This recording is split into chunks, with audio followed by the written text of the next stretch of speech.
Magpatuloy po tayo sa ating pong mga pinapag-aralan every Friday night. At ito po ang ating online Bible study. And praise God, marami pong mga kapatiran natin ang nakakasubaybay at kahit hindi man sila makakasama on live, ay kanila pong napapag-aralan at napapakinggan ang mga salita ng Diyos. So akin pong binabati ang lahat po ng mga nagsusubaybay ngayon at alam ko ang iba ay maaaring nasa biyahe pa. Mahirap ang biyahe ngayon kahit na GCQ pa tayo. Ang traffic ay parang ganun lang din nung wala pang lockdown. Praise the Lord. Wala pa yung jeep, wala pang bus. Praise God. Ano na lang kayo mangyayari sa buhay natin pagka nagsibalikan na lahat. Praise the Lord. And ilan sa mga kapatiran natin ay nasa trabaho. So sila po ay nasa live on Facebook. And of course, ang ating mga bisita kanina po ay isa sa mga active participant po natin sa ating pong mga online Bible studies and services ay nabautismuhan po kanina. So this week, praise God, meron po tayong 4 na nabautismuhan. And looking forward, ito pong linggo ay meron pang makapag-decide mabautismuhan sa pangalan ng Panginoon Jesus. And of course, meron din po tayong mga nakaschedules na umuwi lang po ng probinsya pero bandang July po ay maaaring pong sila din po ay mabautismuhan na rin sa pangalan ng Panginoon. So, to all our visitors, we welcome you in the precious name of Jesus Christ. And to all the brethren, nawa ay makasama namin kayo at pag-aralan po natin sa ilang mga minuto, no? At sa oras na ito, ang tungkol po sa mahalagang mga kaalaman sa pagtuturo. At bago po tayo magpatuloy, akin pong hinihingi na lahat po tayo ay manalangin para po sa kaliwanagan ng isip at pagtanggap po sa salita ng ating Panginoon. Let us bow our heads. Heavenly Father, we praise you, Lord. Salamat, Panginoon, sa gabing ito. Ikaw, O Lord, ang aming Diyos. Ikaw ang nagsusubaybay sa aming mga buhay. Salamat, Panginoon, sa mga kaalaman, maging sa magandang araw na ibinigay mo sa amin, sa kalakasan at sa kalusugan. Salamat din, Panginoon, na ikaw, O Lord, ang siyang patuloy na nagbibigay ng mga biyaya sa bawat isa sa amin. At nawa, O Lord, ay ikaw ang magbigay ng karunungan. Ang iyong banal na espiritu, ang siyang manguna, siya magiging guro namin sa gabing ito. Lord, I pray that you will bless the hearts of our visitors and the mind of everyone today as we receive the word. Give us understanding. In Jesus' name, amen. Praise the Lord. And isa pa palang praise report ngayong araw ay gabi po, isa po sa ating kapatid na nag-positive po sa COVID-19 na isa pong frontliner. Siya po ay isang nurse sa PGH. Ay after 1 month po na nakipagbaka at nakipagbunuan po sa sakit na ito na COVID-19 sa virus, siya po ay na-discharge kagabi. So praise the Lord at magaling na po siya. Okay, kailangan po magdalawang beses kang mag-negative bago po ma-discharge. At siya po actually ay isang high risk. No? Hindi po siya ordinaryo lamang na kagaya po natin or yung may good health. Dahil siya po ay isang kidney lamang at transplanted pa yun. So, alam naman natin na yan po ay mga considered na mga high risk, no? At siya po ay nabilong din sa severe virus na tinatawag. Kasi may dalawang atake ang virus Merong severe, merong mild. No? Yung mild, medyo madali-dali. Sa kanya ay nabilong na po siya sa severe. Subalit, praise God, no? Araw-araw ay dinadalangin natin siya at kinukumusta ko siya from time to time. And praise the Lord, kagabi ay siya po ay na-discharge na at masaya. Sana, looking forward, sana nakikinig siya ngayon sa ating pong Bible study. So praise the Lord, that is the healing power of God na kung saan ay dinadala natin sa panalangin. So ang ating Diyos ay makapangyarihan sa lahat. Praise the Lord. Ito po isang patunay na buhay ang ating Diyos at patunay na ang ating pong mga panalangin ay kanyang dinidinig. At isang masaklap na bagay po ang magkaroon ka ng ganong klaseng sakit. At minsan ay parang iniisip mo makasurvive ka kaya kasi kahit nga mga doktor hindi nga nakasurvive ang ilan, no? Praise the Lord. Pero sa awa po ng Panginoon, dahil po sa kapangyarihan ng Panginoon, praise the Lord, ay gumaling po si Brother Roger. At nagpapasalamat po siya sa inyong lahat, sa inyong pong mga panalangin na sabi niya nga, napaka-powerful nga ng prayer. And may isa pang praise report. Praise the Lord. Si Sister Ruth, na isang leader po natin sa Hong Kong ministry po, sa ALJC Hong Kong, ay nagkaroon po ng bukol po dito sa kanyang ulo at kino-consider po 'yon na parang cancerous po yung bukol. And ang tawag diyan ay malignant, no? Malignant. And hindi na po binigyan po siya ng maraming gamot kagaya po ng antibiotics. Hindi na po tumatalab. So nung last po siya na nagpa-check up, ang sabi ng doktor ay hindi na siya maaring bigyan ng gamot dahil baka masira lang yung kanyang katawan. I-operahan na lang siya, no? At maaring i-chemo. So isang masaklap na news po 'yon na natanggap ko dahil isa po siya sa ating masigasig po na leader doon po sa Hong Kong kasama nila ni Sister Emeline at saka ni Sister Lisa. At minsan nakakalungkot, no, na meron pong minsan ay naglilingkod sa Panginoon pero talagang hindi maiwasan, no. At 'yun naman po ay hereditary po kasi nila, no. At meron pong sa lahi nila na may gano'n. And nung Lunes po ay naka-schedule po siyang operahan, no, doon po sa Hong Kong. Siyempre magagaling po din po yung mga doktor doon na nag-check up po sa kanya. So in-schedule na po siya ng operation at actually ayon nga sa kanya nagpaiwan na siya ng mga mensahe. Kung ano man ang mangyari, baka hindi na siya daw magising or hindi na siya makabalik pa sa Pilipinas. Praise the Lord. Pero nung, of course, we prayed, no? At nanalangin at dinadala natin sa panalangin. Actually, matagal-tagal na yan na nagkasabi siya na meron nga siyang problem. Ano po?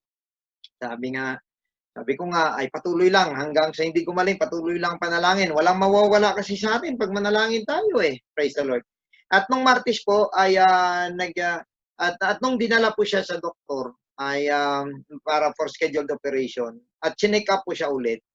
Ito ang kamangha-mangha dahil ang mga bukol niya rito nawala. Nawala. Maging ang mga doktor namangha.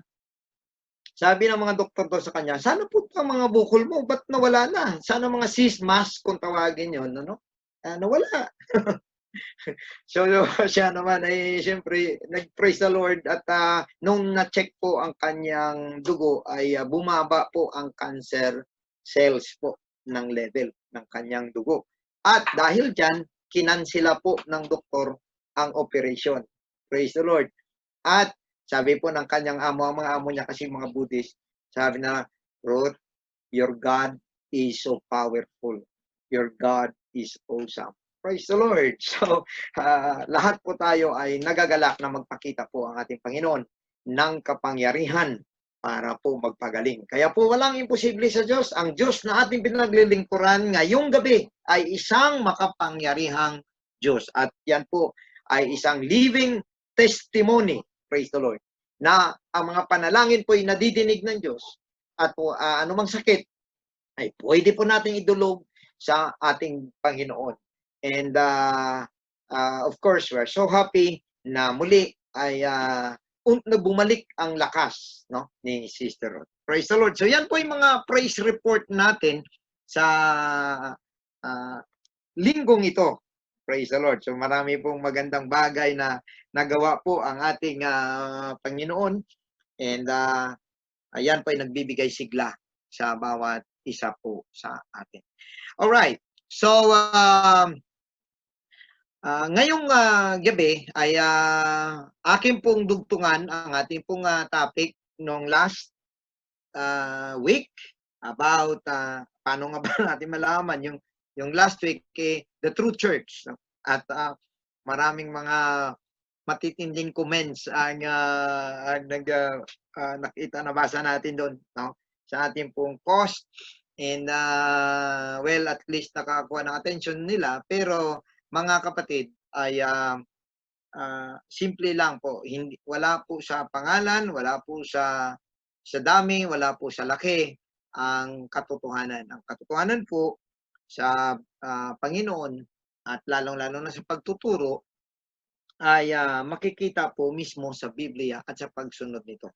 At atin pong nakita nung last week, no, ay isa sa mga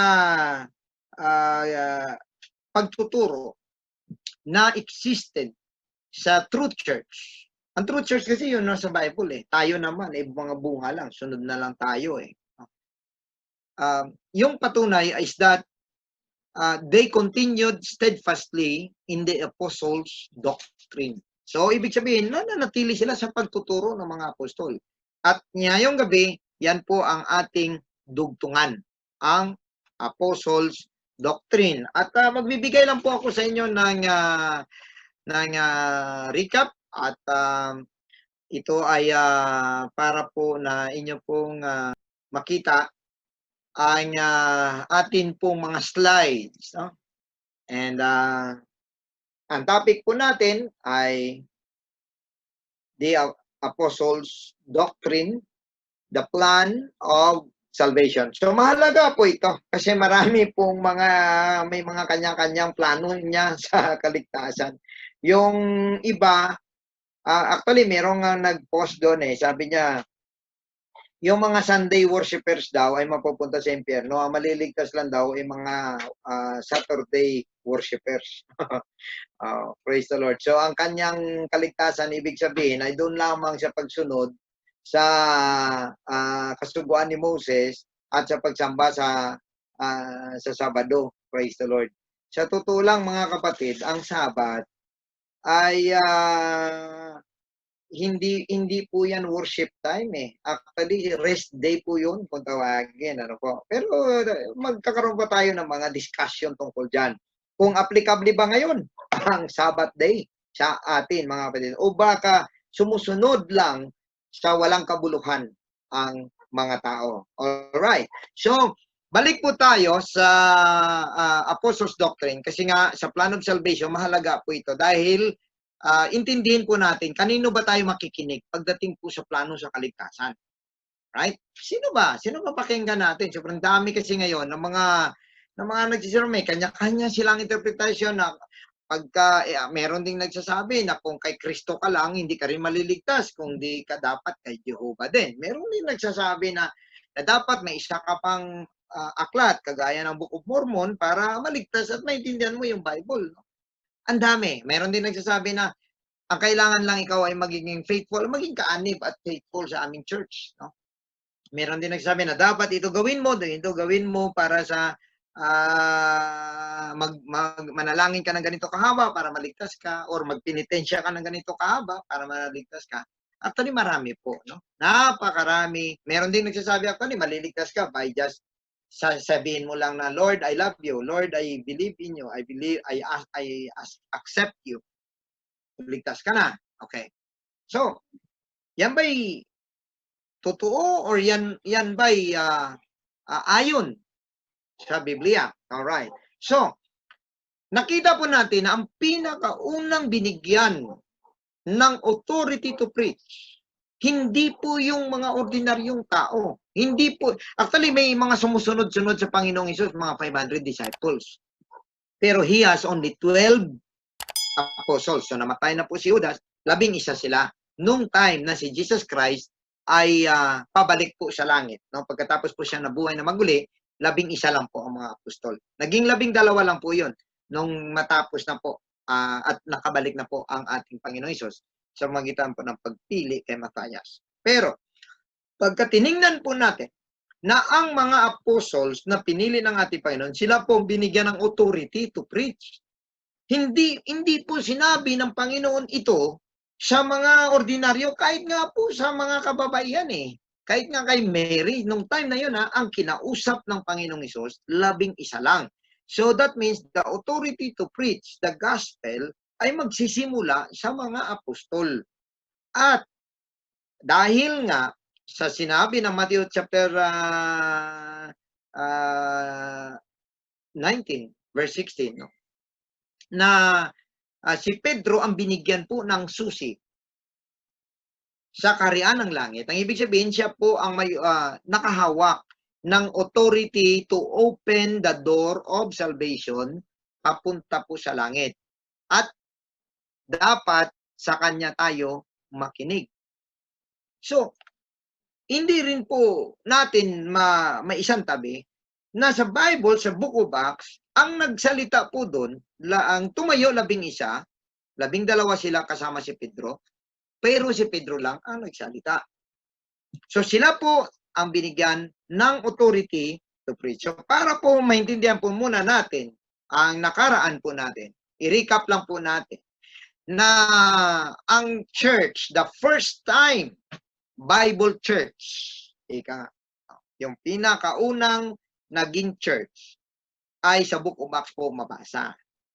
At yan po ay nabasa natin dahil nga po sa 47 ang sinasabi, praising God and having favor with all the people, and the Lord added to the church. Okay, nakita nyo po dyan, church daily, araw-araw, such as should be saved.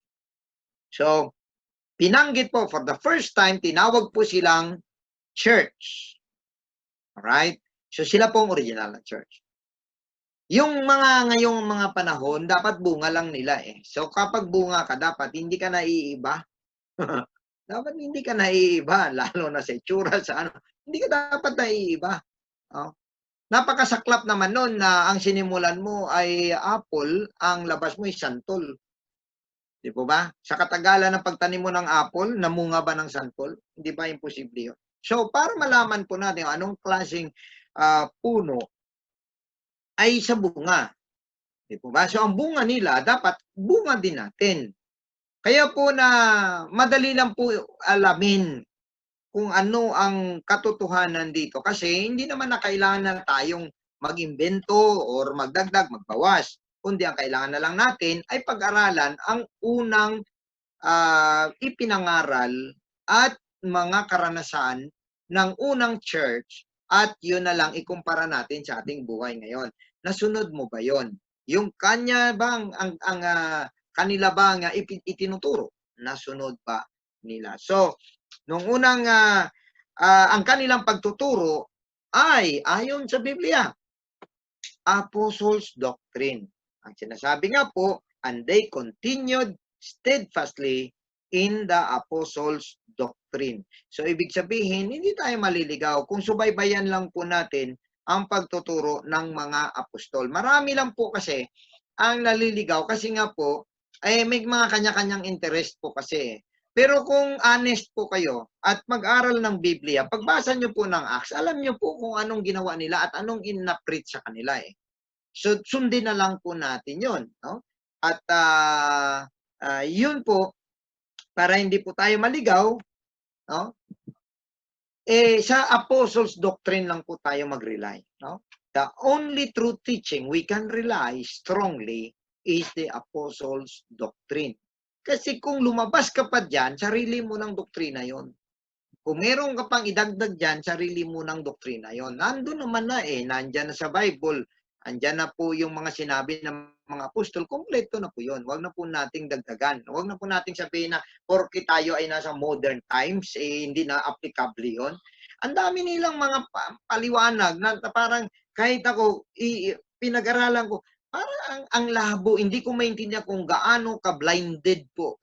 Sa bagay, totoo naman, no, na sinasabi nga ng ating Panginoon, may mga tao talagang blinded. May mga tao talagang sadyang, sabi, nakakalungkot pa nga ang sabi ng Panginoon sadya silang binulag, baka maligtas pa sila. Di ba? Nakakalungkot po yun. Pero kung titingnan po nating maigi, mga kapatid, Kahit po, pastor, nabablinded eh. Kahit po yung mga may Doctor of Divinity, may Doctor of Theology, nabablinded sila kasi kapag makita mo, ang pagtuturo ng mga apostol, ang dami pa nilang mga kung anong klaseng paliwanag. Ang dami pa nilang kailangan, itong Acts 2:38 daw, kasi ganito yun, kasi ganito yun. So, hindi naman daw natin kailangan sundin yun, kasi ganito yun. Kahit nga lang yung born again eh, pakinggan ninyong maigi. Klaro naman yan dyan yung paliwanag ng Panginoon Jesus. Pero yung born again, tingnan ninyo, dyan lang sila sa verse 3, at tapos lulukso yan sila sa for by grace, ye are saved through faith. Doon na yan sila lulukso. Ba't hindi nila i-discuss yung verse 5? Ang verse 5, nagsasabi dyan eh, maliban na ang tao may panganak sa tubig at espiritu, ay hindi siya makapasok sa langit.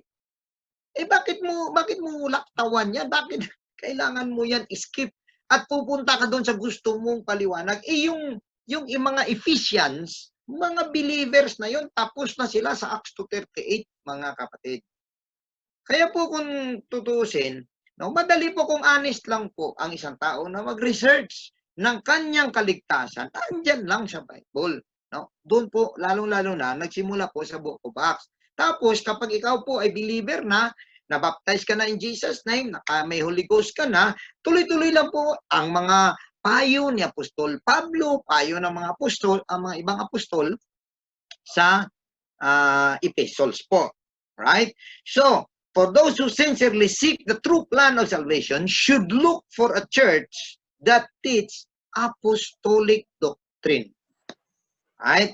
Pero, mag-ingat po kayo, kasi marami pong mga tao na nagsalalagay lang dyan ng mga apostolic doctrine din daw sila. Actually, nag-research ako, tapos nang bigla ko may mga churches pala na nagsasabi apostolic doctrine, pero they don't adhere sa Acts 2:38. Paano kaya mangyari yun? Oh? They don't believe in one God. 3 gods daw talaga. Paano kaya mangyari yun? Eh, ang mga apostles never nag-preach ng Trinity. Never sinulat sa Biblia ang Trinity. Oh. Tapos sabi mo, apostolic doctrine ka. Saan ka kumuha niyan? Hindi po ba? Alright. So, ano nga ba ang apostolic doctrine or apostles doctrine? Pag sinabi po nating apostolic, mga kapatid, adjective po yung pantukoy, na ang tinuturo mo ay galing sa mga apostol. Kaya nga po na mahirap na yung doon tayo makinig na sa kung anong mga interpretasyon ng napakatalinong mga tao. No? Mahirap. Kasi kung tutuusin, ang pagtuturong totoo nasa Biblia na at alamin na lang natin kung ano po yun ang kanilang mga sinabi. Ano nga ba ang pag sinabi mong apostles doctrine? Una, ang apostles, siyempre kilala natin yun. Ano ang doctrine? Ang doctrine is a teaching, a program, a belief, or a method. And that is held as very foundational. Kasi pag sinabi mong doctrine, yun yung pinaka-pundasyon ng church or ng organization. No? Yung tinuturo mo. No? Yung paniniwala mo. Right? So that is a doctrine. Pero bakit apostles? Kasi sila ang eyewitness ni Jesus Christ. Actually, sa totoo lang, mga kapatid, no? Tatawagin ka lang apostle kapag nakita mo talaga ng eye to eye si Jesus Christ. Yun po yung kategorya. Although ang word po na apostle, very simple lang po yun. Called out to preach, called out to teach, and siniperate. Ganun lang po yung mga meaning nun Napakasimple. So, siyempre, pagka ganun, ako ba, pwede na akong tawaging apostle? Yung isa ba na tinawag din, pwede ba tawaging apostle? Pwede. Kung sa word lang ng apostle, ibig sabihin. Pero, kamanga-manga kasi sa Bible, marami pong mas matindi na ginawa, kagaya ni Barnabas, kagaya ni Silas, kagaya ni Barsabas. Ang dami po Pero hindi po sila tinawag na apostol. Kahit po si Philip the Evangelist, hindi po tinawag na apostol. Meron pong isang Philip. Philip the Deacon. Hindi po siya tinawag na apostol. Si Stephen, hindi po tinawag na apostol. Ayan. So, masasabi po natin, hindi po basta-basta yung magtawag ka ng sarili mo na apostol. Kasi ang pinaka-common na experience ng mga taong tinawag ng Panginoong Hesus na apostles, they are called by Jesus Christ. directly.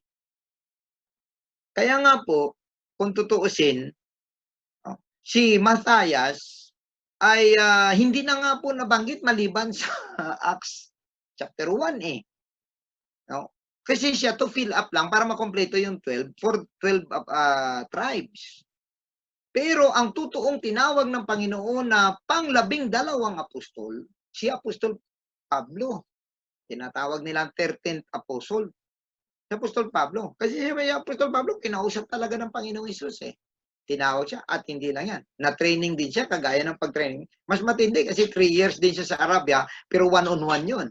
Itong mga apostol din, ganun din, 3 years and a half din sila nag-training. At pagbaba ni Paul, galing po sa Mount of Arabia, nakipag-usap pa siya sa mga apostol. So hindi po siya yung kagaya ng mga tao na, ay ako may revelation ako, nagpakita sa akin ng Diyos. Tapos ikaw na, baliwala kayo, hindi yan totoong inyo, yung akin lang ang totoo. Pero si Paul, anong ginawa ni Paul? From Mount Arabia, na training siya ng Panginoon for 3 years doon. Pagbaba niya, pumunta muna siya kay Pedro. At kanyang nakipag-usap siya doon ng ilang mga araw kasi siyempre gusto niyang magkasundo ang kanilang pagtuturo. Kasi si Pedro yung may authority eh. So makita ninyo kahit matalino itong si Pablo, kahit sabihin pa nga natin magaling siya, pero nung bumaba siya, napaka-humble niya, pumunta pa siya kay Pedro na isang mangingisda, siya ay isang abogado, siya ay isang ruler of the Jews, member of the Sanhedrin, na ayon nga siya sa mga sinasabi. At siya po ay isang pariseo, pumunta kay Pedro at nakipag fellowship siya doon. Nakipag-fellowship siya at kanyang siniguro, problema ka na pinagsaman, itong tinuro sa akin ng Panginoon. So, kanilang siniguro na parihang kanilang pagtuturo. Kasi hindi naman siya pupunta doon kung, ako, hindi, iba kayo, kasi iba din ako eh. Ako, may sarili akong revelation ng Panginoong Hesus. Ayan, yung minsan nakapagtatapag, pag sinabi ng tao may sarili siyang revelation mula sa Panginoon, nakakatakot po yun. Kasi, that's very amazing that God will only reveal Himself to only one man, and then sasabihin ng tao na yan, siya na yung tinawag ng Panginoon. Nakakatakot po yun. Kasi may established na eh. Sabi pa nga ng Biblia, di ba? Nabasa natin nung last week, and are built upon the foundations of the apostles and prophets, Jesus Christ Himself, the chief cornerstone. So, ibig sabihin, na-establish na yan. Ang gawin natin, patong na lang tayo dyan ng hollow blocks natin mula sa pundasyon ng mga apostol. Huwag ka nang gumawa ng sarili mong pundasyon. Huwag ka nang maglipat ng kung anong pundasyon doon at doon ka magtayo ng kung anong building, kung anong church meron ka. Dito ka na sa apostles and prophets. Kasi si Jesus Christ, ang cornerstone, nando na doon ka na lang. Dapat tayo na mga sumunod laang, dapat doon tayo nakapatong. Ayan. So, kapag i-trace back mo ang iyong pagtuturo, dapat matrace back mo sa mga apostol. Right? So kahit si Pablo ay sinisiguro niya na pareha sila ng pagtuturo because there will never be another gospel. Brethren, the plan of salvation for the church is only one kind. At yan po ay naipangaral na ni Pedro at mabasa natin yan mamaya. Ang sinabi niya sa Acts chapter 2 verse 38 na sabi na ni Pedro yon. Kaya nga, nabasa natin nung last week din, na nagbabala si Pablo. Ang sabi niya, mag-ingat kayo, sabi niya, dahil maging kami, ang anghel mula sa langit, bumaba dito sa lupa, mangaral ng ibang ebanghelyo, kaysa na ipangaral na namin sa inyo, kakasumpahin siya. So, ibig sabihin, kahit yung apostol, pagdating ng panahon, magbago isip niya at mag-preach siya ng iba, sumpahin siya. Susumpahin siya. At kahit yung anghel pa nga yan eh. Imagine ko, anghel. Pero kung tutuusin, ang anghel, wala pong authority to preach the gospel. Hindi po binigyan ng authority to preach the gospel ang anghel. That is why, nung nagpakita ang anghel kay Cornelius sa Acts chapter 10, ang anghel ay nagsabi kay Cornelius, magpadala ka ng mga tao at ipatawag mo si Simon Pedro na nasa Joppa. Siya ang magsasabi sa iyo ng dapat mong gawin. In fact, sa chapter 11, that was in chapter 10. Sa chapter 11, ang sinabi actually doon ni Peter, nung pinatawag siya, bakit siya nakikisalamuha sa mga Gentiles, pinatawag siya ng council, at sinabi niya doon na sinabi ng anghel na siya ang magsasabi sa iyo ng mga bagay na ikaliligtas mo or para sa kaligtasan mo. So, ano ang nakita natin doon, mga kapatid? Kahit anghel, walang authority to preach the original gospel before, because it is the start eh. So, si Pedro binigyan ng mga susi. Very amazing kasi ang word is keys, no? That means plural. That means maraming susi. Pero yung kaligtasan, isa lang. Ano yon? May susi na yung kaligtasan, yung pinto, ay may tatlong pamamaraan. No? Maraming paraan dyan. No? Ika nga, no? Or steps to be saved. So mamaya i-discuss po natin yan. Pero si Pedro ang nagbukas ng pintuan ng kaligtasan sa mga Hudyo, Acts chapter 2. Siya din ang nagbukas para sa mga Samaritano, Acts chapter 8. At siya din ang nagbukas para sa mga Hintil, Acts chapter 10. Yon. So, bakit mga apostol ang pinili? Kasi sila lamang ang kasama ni Kristo at eyewitness sila sa ministry ni Kristo, sa kamatayan, paglibing, at sa pagkabuhay na maguli. Pangalawa, bakit mga apostol? Kasi sila ang first generation to receive the understanding and experience of salvation by faith. Sila po yung pioneers. Sila po yung unang henerasyon. So, natural, pakinggan natin ang original. Hindi po ba? Kaya nga, back to the original lagi. You know? Back to the original. Pangatlo, bakit mga apostol? Because they are commissioned and authorized by Jesus Christ for preaching the gospel. Sila po ang, ang inutusan, binigyan ng authority ng Panginoon para mangaral ng mabuting balita. After that, pwede na ang kahit na sino mangaral. Matapos po ang mga apostol. So, kung gusto po natin bumalik, kasi pagka sinabihan na lang ng Panginoon, imagine ka, may 70, may 500 ka mga tao sumusunod sa Panginoon, sabi niya, mag-preach na kayo. Hindi, magkanya-kanya silang preach doon at hindi walang kaayusan. Hindi po ba? So, maya-maya na, makita mo na, may sarili na tong grupo doon kabila. Meron na sariling grupo. At yan po ang nangyari ngayon. Nagkanya-kanya kung anong kanyang ipangaral. At least, yun ay unique. Iba sa iba. Yun. Pero mga kapatid, ang pangangaral po na makita po natin at nakasulat sa Biblia, ang mga apostol ang binigyan ng komisyon or utos at otoridad ng Panginoong Hesus para mangaral ng gospel o ng mabuting balita. Right? So, mga kapatid, ano ang sabi? No? Kasi ang mga apostol, no, ay garantisado po ito. Kasi sila lang ang nakaunawa ng kasulatan. No? Sila yung may best understanding pagdating po sa scriptures. Yung iba kasi sabi, in fact, namangha ako may nagsabi pa na nagkamali daw ang apostol, si Tomas nagkamali, meron pa nagsasabi na mali yung sundin mo yung mga sinabi ng mga apostol, nakakabagabag po yun, no? Ng mga statement. At sabihin na nagkamali mga apostol, kasi kung mali po ang mga apostol, sino nang maliligtas? Sila nga nandun kayo galing sa Panginoong Hesus, sa tinuruan ng Panginoong Hesus, at sinabi pa nga ng Panginoong Hesus sa kanila, I am with you always even unto the end of the world. Tapos sabihin mong mali sila, baka hindi matanggap ng mga taong ito na sila ang mali. Dapat tayo ang magbago, doon na lang, tayo yung mag-ayos, mga kapatid. Hindi po yung Bible ang baliin natin para umayos sa atin. Dapat tayo po ang ayusin. Dapat tayo pong mag-ayos. Tayo pong sumunod kung ano na po ang nakasulat. Kasi establisado na po yon.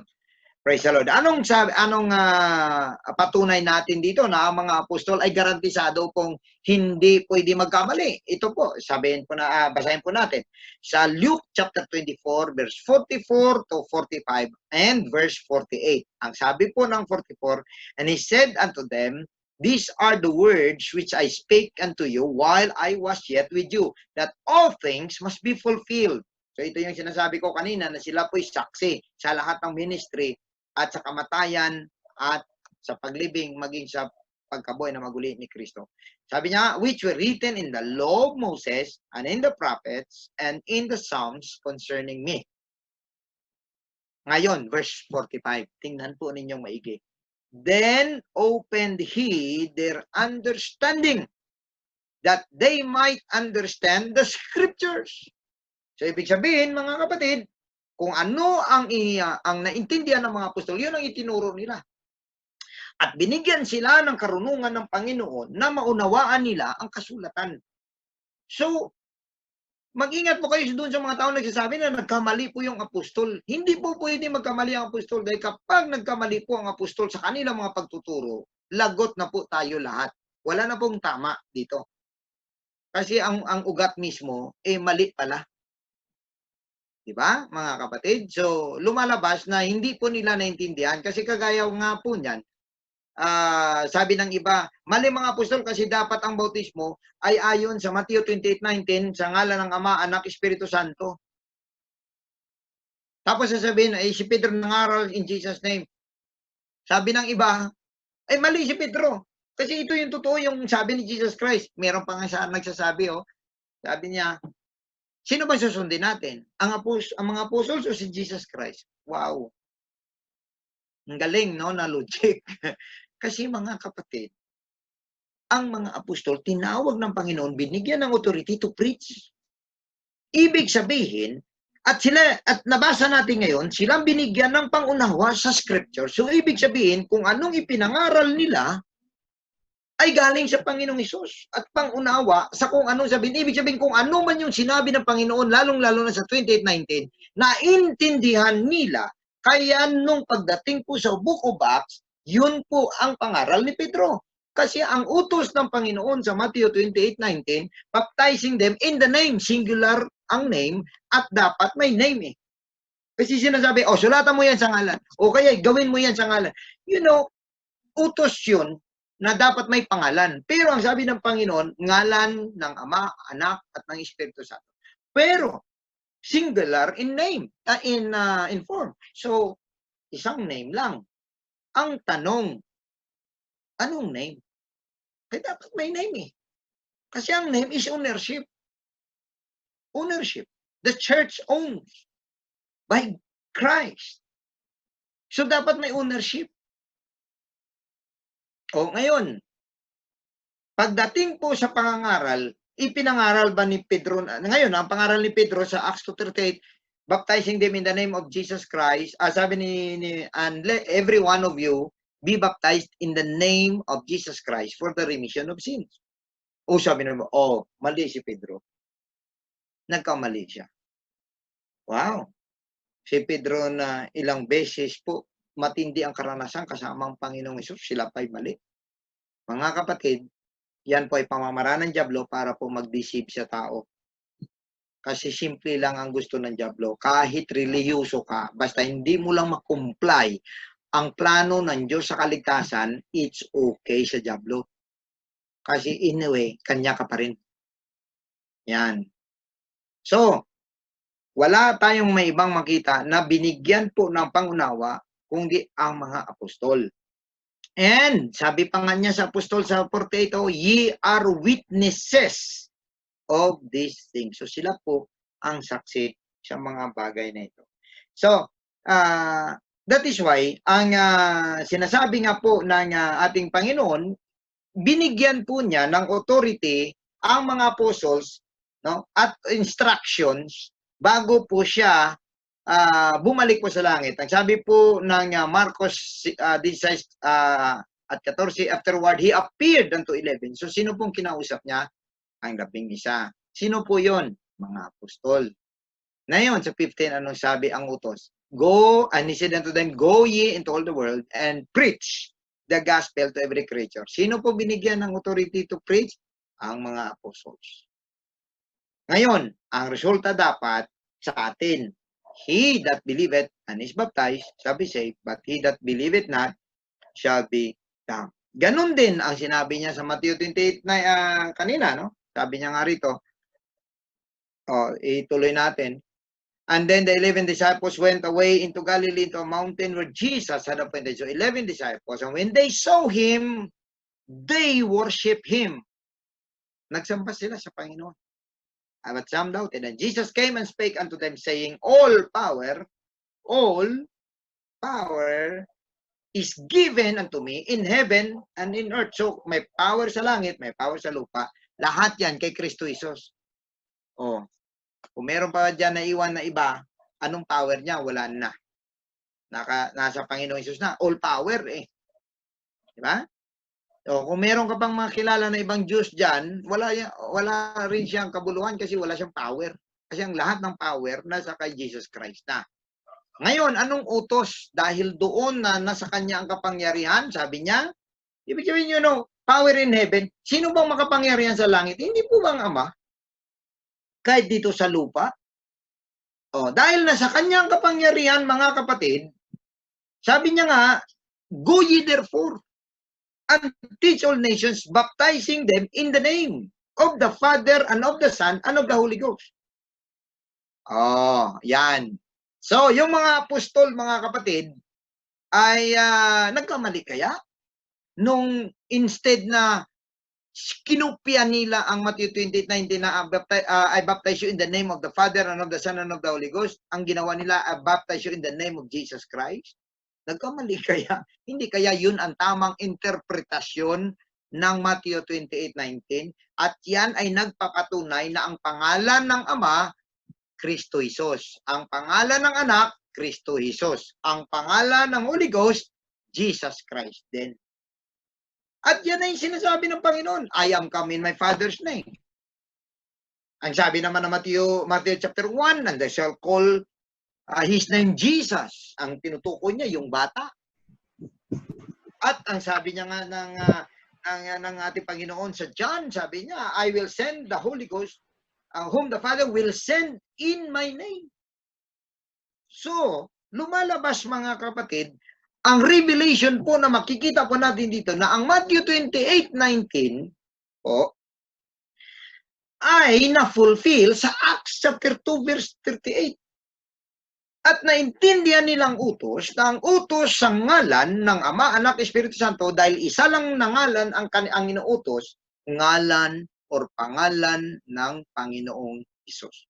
Now, pwede ba sila magkamali? Hindi pwede. Kasi sabi po ng verse 20, teaching them to observe all things whatsoever I have commanded you. So, paano ka magsabi na sinusundin natin si Jesus ba o yung mga apostol? Confused ka, ibig sabihin. Hindi mo alam sinusundin mo, mga kapatid. Sabi nga ng ating Panginoon sa mga apostol, teaching them to observe all things whatsoever I have commanded you. And lo, I am with you always even unto the end of the world. Meaning, kung sinunod po natin ang mga apostol, sinunod na rin natin ang Panginoong Hesus. Kasi kung anong ituro ng apostol, yun ang itinuro ng Panginoon. At kung anong gagawin ng mga apostol, yun ang iniutos ng Panginoon. Kaya po, sa katotohanan lamang, ang Matthew 28:19 ay nagbigay ng liwanag bakit ang bautismo sa Book of Acts ay Jesus' name. Now, dahil inutusan sila na magbautismo sa pangalan. Praise the Lord. Now, ano ba ang napaloob sa mga itinuturo ng mga apostol na atin pong pwede pag-aralan? Number 1, nauna po dyan ang plan of salvation. Ibig sabihin yung gospel. Gusto mo malaman ang paano ka maligtas? Punta ka sa apostol. Right? Ngayon, tinuturo din nila ang pagka-Diyos. I-discuss din natin yan sa susunod pong mga linggo. Tapos, ay itinuturo din ng mga apostol, lalo na sa kanilang mga epistles, sa kanilang mga letters, ang Christian living. Maging si Jesus Christ sa gospel books. itinuro po yan. At ganun din ang mga church ordinances, mga bagay na ini-implement sa loob po ng simbahan na wala na po yun sa nabanggit ng ministry ni Jesus Christ. Subalit, siyempre dahil ang mga apostol po ay may constant po na revelation mula sa Panginoong Hesus, sila po ay nakapagbigay ng mga ordinances, no? At tamang interpretasyon. Alright, now, bigyan muna natin ng pansin ng konti ang plan of salvation. Na-discuss na natin ng ilan nung kanina lang. Pero para mabigyan po ng linaw. Ang plan of salvation, the only authority to base your plan of salvation are the apostles. Right? Now, ano ang nandun, no? Sa the plan of salvation ng mga apostles ay mababasa po natin that it starts with the faith in Christ Jesus. They always preach about Christ. If you can read the book of Acts, kaya po na-convict yung mga tao kasi ipinangaral po yung pananampalataya kay Kristo. At doon nga nagsabi si Pedro na yung inyong ipinako sa krus, yun yung Misaya. So lahat sila ngayon nalungkot, lahat sila nasuntok sa kanilang mga puso at sinabi nga nila, naku, ano bang nagawa natin? Kaya na-establish po ang pananampalataya nila kay Kristo. Kaya nagtanong sila. Right? Kaya po, napaloob doon ang sinasabi sa Acts 2:38 na repentance, water baptism in Jesus' name, at spirit baptism. Ang repentance po at water baptism dapat magkadugtong. Hindi po pwedeng bautismuhan ka na hindi ka man lang nag-repent kasi ang water baptism, paglibing, kagaya ng paglibing din ni Kristo. So paano mo ilibing kung buhay ka pa? Kailangan pumamatay ka sa kasalanan. Yun po yung sinasabi. Ang repentance po is death to sin. Sabi pa nga ng Romans chapter 6 verse 1, shall we continue in sin that grace may abound? God forbid. How shall we that are dead to sin live any longer therein? Know ye not that so many of us as we're baptized into Jesus Christ, we're baptized into His death? Diba? So yan po ay makikita po natin na ang repentance at water baptism ay magkadugtong. Yan po ang tinatawag ni Jesus Christ sa John chapter 3 verse 3 na be born in water. Pero may isa pa siyang binanggit. Born in the Spirit. Di ba? Sabi niya sa verse 5, except a man be born of water and of the Spirit, he cannot enter into the kingdom of God. Yan po ang sinabi sa Acts chapter 2 verse 38, and ye shall receive the gift of the Holy Ghost. And that is the Spirit baptism. Right? Now, kapag naganap po ito, dapat ang holy living ay epekto. No? Good works, epekto. Ako po'y, I agree sa sinasabi nila na hindi, wala kang kailangan gawin para maligtas ka. Good works cannot save you because good works is not the basis of salvation. Being good, mabait ka, magaling ka, mabuti kang tao, hindi po basihan yan na maligtas ka. Iba po ang pagsunod sa mabuting balita para sa kaligtasan. Pero, ang pagiging mabuti, pagiging kabanalan, at ang pagiging mabuting tao mo, pagiging mabait mo, epekto po yun ng pagkakilala mo kay Kristo. So, once na naganap na po ang plan of salvation, dapat may epekto din sa buhay mo. Ang tinatawag na holy living. So, kung balikan po natin ang ating pong diniscuss kanina, the plan of salvation na binanggit po ni Peter, balik ko lang po ng konti. Ang sabi po niya, no, dahil nung narinig nga ng mga taong binanggit ni Pedro, ang tanong, what shall we do? Anong aming gagawin? So si Pedro po ay wala pong may binanggit na kahit na plan of salvation, kundi isa lang, diniretso niya lang. Verse 38, Peter said unto them, repent and be baptized every one of you in the name of Jesus Christ for the remission of sins, and ye shall receive the gift of the Holy Ghost. Yun po ang sinabi niya. Yun po yung sa gitna. Ano po? Now, kung balikan po natin, faith in Christ Jesus goes first because you can never have these next 3 and 4 and the 4th if you don't have faith. Alright? So, i-discuss po natin ngayon, bago, maiksi lang naman po ito, ang tungkol po sa faith in Christ Jesus, the foundation of your salvation. It is the start always of your relationship with Christ. You believe in Christ. You have faith in Christ.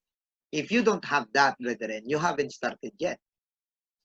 Hindi ka pa nakagawa ng para sa kaligtasan mo. Ang sabi ng Galatians chapter 3 verse 22, but the scripture hath concluded all under sin, that the promise by faith of Jesus Christ might be given to them that believe. Nakita ninyo? No? The promise by faith of Jesus Christ might be given to them that believe. In Ephesians 3 verse 17, that Christ may dwell in your hearts by faith. Nakita ninyo? That ye, being rooted and grounded in love. So, ang pananampalataya ang pinagmula ng lahat. Right? Tama naman po sinasabi nila, believe in the Lord Jesus Christ, have faith in Him. Tama po yun. That is the foundation of salvation. Unfortunately, dapat umabante ka. Kasi paano mo masabing you have faith? Sabi pa nga ng ito, paborito nilang verse, no? Ephesians 2:8. Dito na lang sila. Sabi nila, naligtas ka sa pananampalataya lang eh. No? Sa awa lang ng Diyos and not of yourselves. It is the gift of God. So, inisip nila na, grace lang eh. So, wala ka nang gagawin. Just have faith in Christ. Believe on Jesus Christ. But you have to take note, brethren, na ang binasa po natin na Ephesians chapter 2 verse 8 ay sulat sa mga naligtas na, ni-remind lang sila. Nangyari na po sa kanila yung Acts 2:38. So kapag nagawa na po yun, ito, basahin mo muli. Kasi ipinapaalala sa'yo, for by grace ye are saved through faith. Kasi baka isipin mo, ikaw yung nagligtas sa sarili mo, na napakabuti mo kasi kaya ka niligtas ng Diyos. No? Sabi nga rito, it is the gift of God. So, faith is very important because faith, without faith, it is impossible, no? Sabi ng Bible, Hebrews 11:6, it is impossible to please Him if you don't have faith. For he that cometh to God must believe that He is, and that He is a rewarder of them that diligently seek Him. So, mahalaga po ang faith. Mahalaga po, ito po yung simula. Ito po yung foundation. Ito po yung unang hakbang sa pagkaroon ng relasyon sa Diyos at sa pagkaroon sa pagtahak ng landas sa kaligtasan, mga kapatid. So, you need to have faith in Christ. However, mga kapatid, gusto kong maintindihan ninyo na ang inyong pananampalataya dapat nagmamanifest, dapat nai-express, dapat napapahayag. Nakikita ba? Or nape-perform mo ang pananampalataya mo. So, gaya niyan, pwede mo naman sabihin sa tao na, I love you, pero kung word lang yan, wala namang gawa, paano mo masabi na totoo, tama yun? Di po ba? So, lahat po ng bagay, kagaya for example, sa inyong kumpanya, baguhan ka, pinakilala sa'yo na ito yung manager, kung hindi ka nananampalataya sa kanya na manager siya, pag inutusan ka ba niya, susunod ka? Siyempre, hindi kasi wala kang pananampalataya sa kanya. Hindi ka naniniwala na siyang manager eh. Di ba? Kasi mukha siyang janitor. Parang ganun mga kapatid. Kailangan may pananampalataya tayo. Kaya tayo nakakasunod kasi may pananampalataya tayo. Pero kung may pananampalataya ka, dapat nakasunod ka. So, hindi uubra. Yung sasabihin po natin na, I have faith in Christ. Ako naniniwala ko. Ako, basta palagay ko. Ang pananampalataya mahalaga. Ang pananampalataya simula. Pero, dapat ang iyong pananampalataya ay merong gawa. Ito pong sabi, faith without work is dead. Sabi po ng James chapter 2 verse 14 to 20, what doth it profit, my brethren? Though a man say he hath faith and have not works, can faith save him? You see? Sabi po ni Santiago po yan.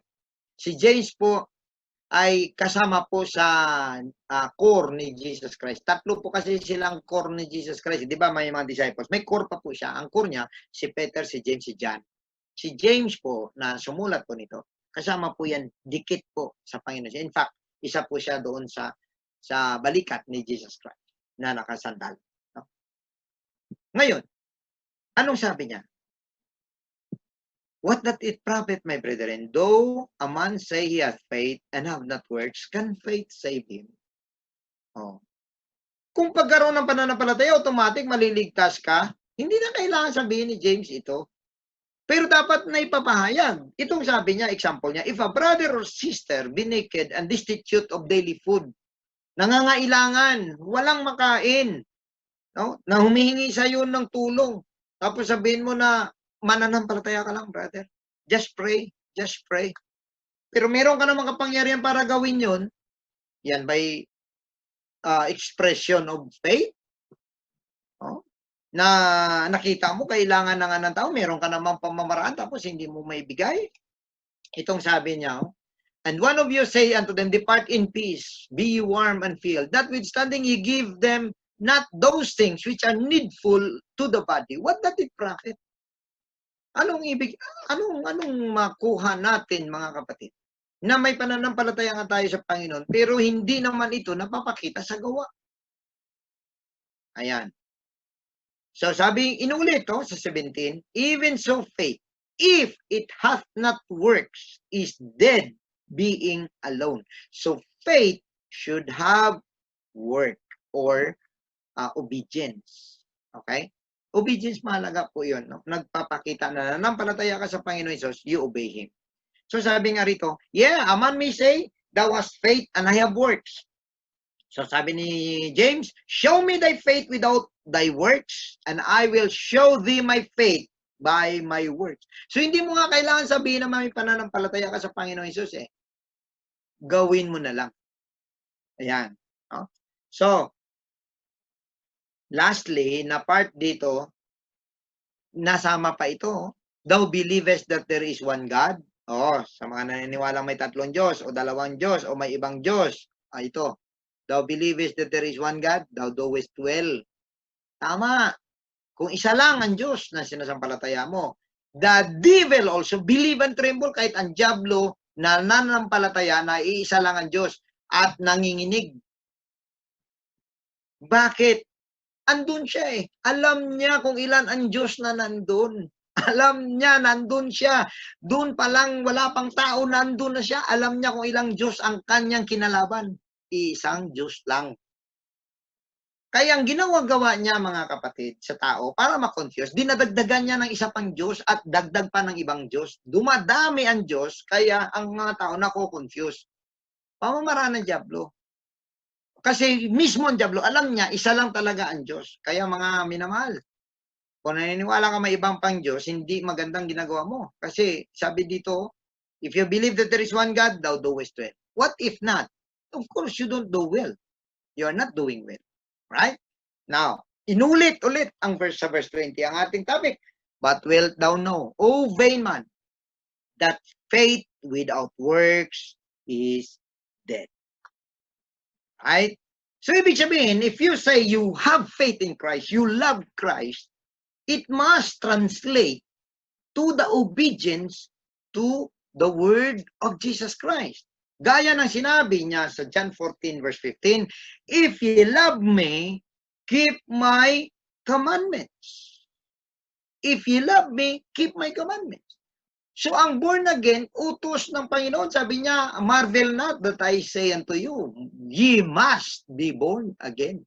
So yung pagka-born in water and of the Spirit, utos ng Panginoon yan. And if you love Jesus, hindi lang yan basta sa salita. Gawin mo. You need to be baptized in water and in the Spirit.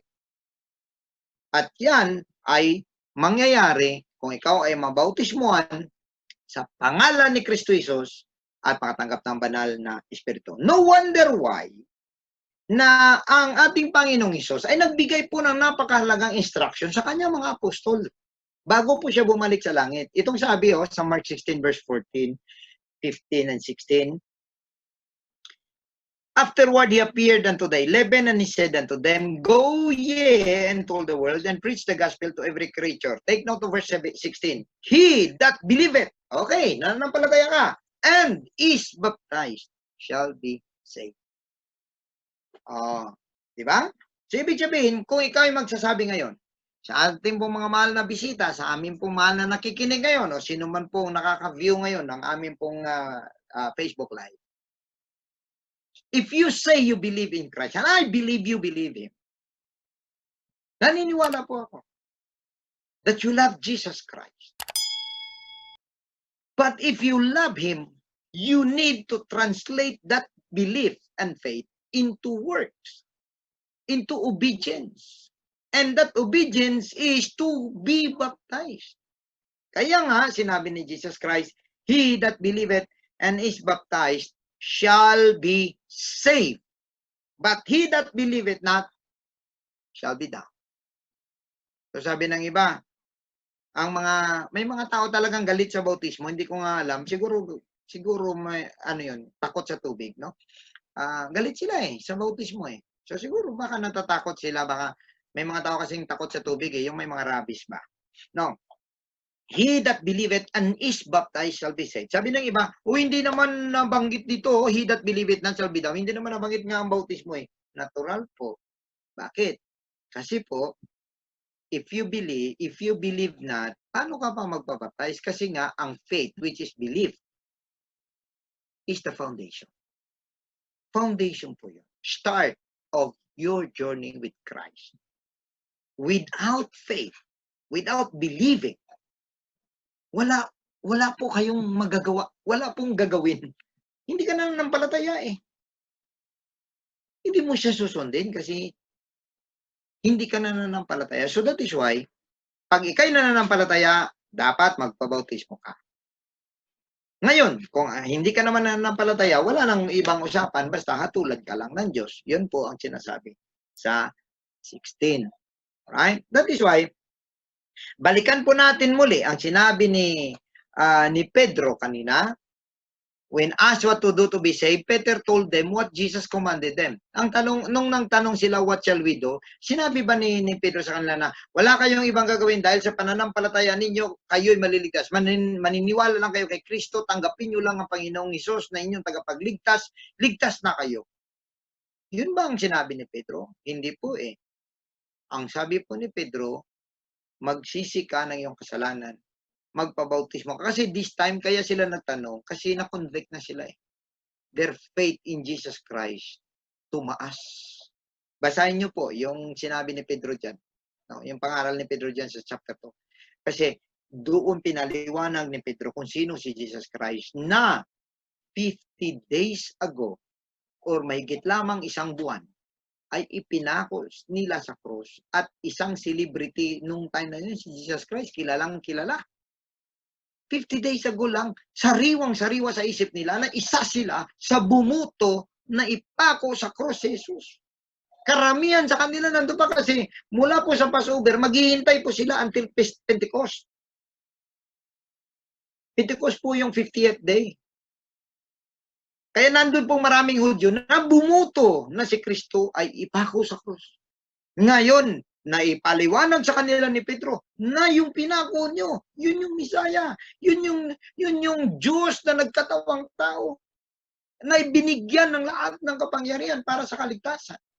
At nung malaman nila yun, nasuntok ang kanilang mga puso. Ngayon, ang pananampalataya nila, ay, si Kristo pala yun. Siya pala ang Misaya, that Jesus Christ. Ngayon, ang tanong nila, okay, naipako namin ng Panginoon ang Misaya. What shall we do? Kasi, kailangan mo maligtas. Malaking kasalanan na gawa mo. Kailangan mo maligtas. Anong gawin mo? Kaya sinabi po sa kanila ni Pedro, at ito po ang aking iiwan po sa inyo, no? Na pagtuturo ng mga apostol pagdating po sa kaligtasan. Then Peter said unto them, repent and be baptized, every one of you, in the name of Jesus Christ, for the remission of sin. And ye shall receive the gift of the Holy Ghost. At alam niyo po ba kung anong nangyari dyan? That same day, 3,000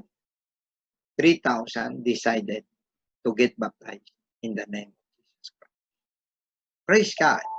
Kaya po mga minamahal, Susundan po natin ang apostolic doctrine. Sa susunod po, i-discuss ko naman po sa inyo ang repentance and baptism ayon sa pagtuturo ng mga apostol. Ito po ang pananampalataya ayon po sa pagtuturo ng mga apostol. Isusundan naman po natin sa susunod pong mga linggo. Pero ngayong gabi, aking iniimbitahan ang bawat isa. If you love Christ, you need to express your love to Him. Paano? Sa pagiging mabuti sa kapwa. Because sabi ni Jesus Christ, kung anong ginagawa nyo sa mga maliliit na mga tao na yan, yun din ay ginagawa nyo sa akin. Paano natin ma-express ang pagmamahal natin sa Panginoon? Through our prayers and reading of the Bible. Paano ba natin ma-express ang ating pagmamahal sa Panginoon? By loving His church. By loving His ministry. By loving your ministry, you express that you love Christ. Sa mga na nagsasabi na nananampalataya sila sa Panginoon pero wala pa silang minagawa, you start first by repenting of your sins and getting baptized in the name of Jesus Christ and worship God, and you shall receive the gift of the Holy Ghost. If you love Christ, pwede mo ba siyang handugan ng pagsamba? Can you offer Him worship? Because when the apostles saw Jesus Christ, they worship Him. Pwede ba natin siyang sambahin? Because if you love Christ, kung mahal mo ang Panginoong Hesus, gawin mo ang mga bagay na para sa Kanya. Kaya sa gabing ito, sa ating pong pagtatapos, ano ang may papangako mo sa Panginoon? Paano mo magawa na maipahayag ang pagmamahal mo sa Panginoon? Yung bang pag-share mo na nahiya ka sa ibang mga tao dahil sa kanyang mga salita? Hindi po ba na kung mahal mo ang Panginoon, hindi ka nahiya, i-share mo ang kanyang mga salita? Show that you love Christ by sharing the gospel to others. Show that you love Christ by giving your service to others. Show your love to Christ, by worshiping Him, by desiring to come to His presence always. Tonight, I invite you.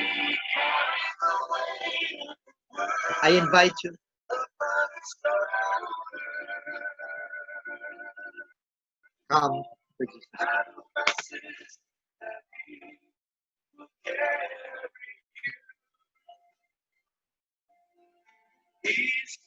Praise the Lord. Why don't we come to Jesus Christ right now? Maybe some of you are weary. Some of you are confused. Some of you may mga pinagdaanan. Lumapit po tayo sa ating Panginoon. Ipadama po natin sa Panginoon ang ating pagmamahal.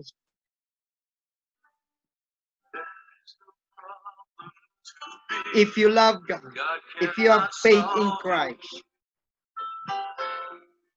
express it. Ipakita mo na mahal mo ang Panginoon, na hindi ka nahihiya. Hindi mo siya itinatatwa. Hallelujah. Because our God is a powerful God. He is the God of the heavens who can give you peace, who can give you love, and who can heal your sickness and disease. He is the God who is able to provide all your needs. Kung meron ka ba mga pangangailangan, hallelujah, God is able. Today, nagpapasalamat tayo na ang ating pinaglilingkuran na Diyos ay buhay na Diyos, makapangyarihan sa lahat. Hallelujah, hallelujah, hallelujah. Oh, hallelujah. God is a loving God. Kaya ipakita mo rin ang pagmamahal mo sa Kanya. Huwag mong itago ang pagmamahal mo sa Diyos. Ipahayag mo ang pagmamahal mo sa Panginoon. Hallelujah. Hindi siya nahiya sa atin, para sa atin. Hindi siya nag-give up para iligtas tayo. And that is what we need tonight. Hallelujah. Let the faith shall shine forth. Na ipapakita, na ipapahayag na mahal mo ang Panginoong Hesus. Sa aming mga mahal na bisita, if you love Christ, decide for Him right now. Kailangan mong lumapit sa Kanya. As I pray tonight, Heavenly Father, Lord, nagpapasalamat kami sa magagandang bagay na aming natanggap. Salamat, Lord, na dinala mo kami sa pananampalataya, na Ikaw ay aming paglingkuran. Lord, I pray, maging sa mga kapatiran na meron kami, na nakikinig ngayon, Ikaw, Lord, ang magbigay ng mga pagpapala. Maging, O Lord, ng kanilang pangangailangan. Ilayo mo kami sa mga sakit. Lahat kami, Panginoon, proteksyonan mo. Lalong-lalo na ang aming mga kapatiran, ang mga frontliners, Lord. Ikaw, O Lord, ang magpadala ng mga anghel na magbantay sa kanila. Maging sa lahat ng mga naglilingkod sa bayan namin para sa kapakanan ng lahat. Sa lahat ng mga nasa medical workers, mga military, police, o kahit sa mga leaders namin, Panginoon. Ikaw ang Diyos na makapangyarihan sa lahat. Gabayan mo sila sa pangunguna sa amin. Panginoon, pagpalain mo maging ang aming presidente, O Lord, sa kanilang mga desisyon sa kalagayan ng bansa. O Lord, sa mga opisyal ng aming lungsod, sa mga mayor, mga congressman, mga senators, maging Panginoon sa mga barangay captains. Dahil Ikaw mismo, Panginoon, ang nagsasabi, kung mabuti ang namamahala, magiging payapa ang mamamayan. Panginoon, hallelujah, give wisdom to them. Even, O Lord, to our beloved visitors right now na nakikinig, Lord, ano man ang mga desisyon nila sa kanilang mga buhay, naway, pagpalain mo sila, O Lord. I-lead mo sila sa katotohanan. I-lead mo sila, Panginoon, sa tamang direksyon. Iligtas mo sila. Sa gabing ito, O Lord, sino man ang may sakit, pinapalayas ko sa pangalan ni Kristo Jesus. Be restored in Jesus' name. Sa sino may mga kabigatan, sa mga problema, may mga pinagdadaanan, ginagapos ko ang mga bagay na nagpapahirap sa sinuman sa pangalan ni Kristo Jesus. The evil spirits, the problems, the troubles, we bind them in Jesus' name. At sa lahat ng mga kapatiran, nawa Panginoon ay makabalik kami sa pagsamba sa iyo. I-bless mo na ang aming bansa, Panginoon, at palayasin mo ang mga virus na ito. Lord, hallelujah, we need to go back to our normal life, but thy will be done, Lord, not ours. Tonight, we still claim, oh God, with faith in our heart, the victory in Jesus' name. Amen. Praise the Lord. Praise the Lord. Maraming salamat po, mga kapatid, at lalong-lalo na sa amin po mga mahal na bisita na nakasama po namin ngayon, at maraming salamat po sa inyong mga pagsubaybay sa ating pong Bible study.